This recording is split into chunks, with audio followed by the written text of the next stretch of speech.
नमस्कार मंडळी, प्रेमाने बोला. धन्यरंकारजी.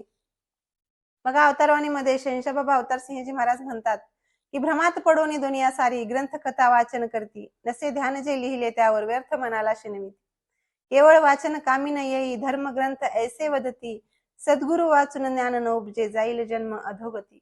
सद्गुरु विना जगता माझे शक्य नसे होणे उद्धार, गुरु विना ब्रह्मज्ञान कधीही मिळणे नाही म्हणे अवतार.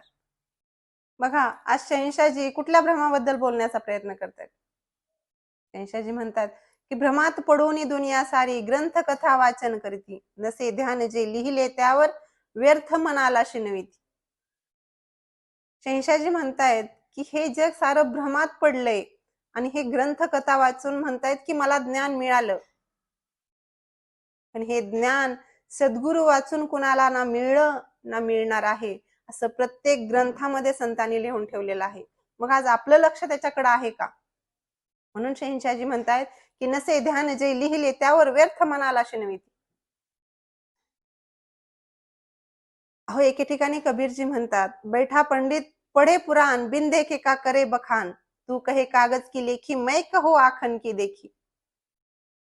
म्हणजे जे ग्रंथामध्ये आहे, ज्याचं वर्णन ग्रंथामध्ये करून दिलंय, ते आपल्याला साक्षात सद्गुरु दाखवू शकतो.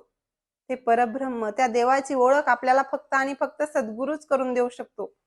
म्हणून प्रत्येक ग्रंथामध्ये संतांनी लिहून ठेवलंय की सद्गुरु वाचोनी सापडे ना सोय, धरावे ते पाय आदी आदी.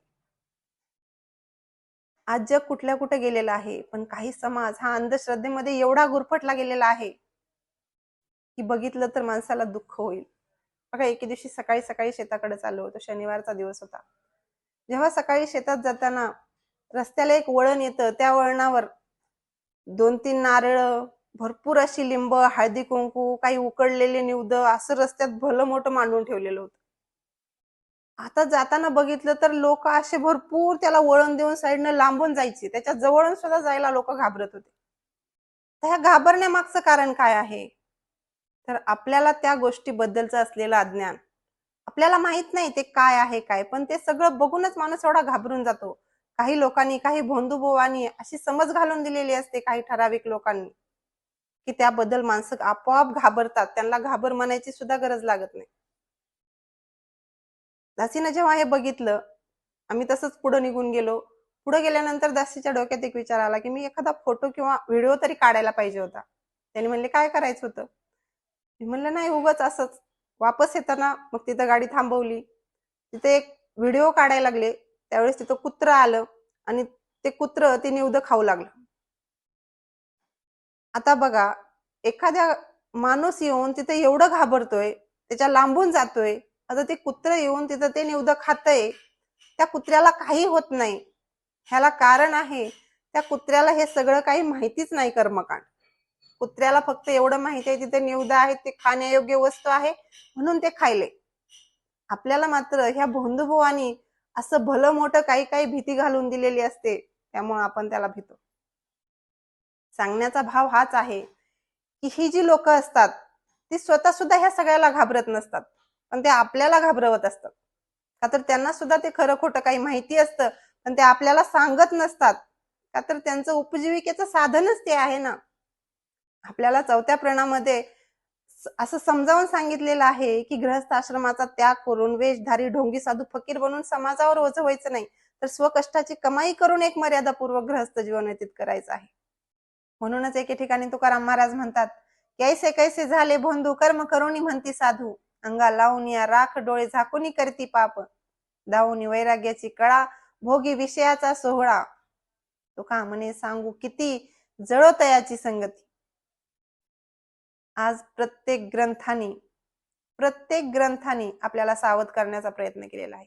कुठलाच ग्रंथ असा नाही ज्याने आपल्याला अंधश्रद्धेत टाकण्याचा थोडासाही प्रयत्न केला असेल, पण हा मानव मात्र आपोआप ते सगळं करत चाललेला आहे, ज्याची करण्याची थोडी सुद्धा गरज नाही.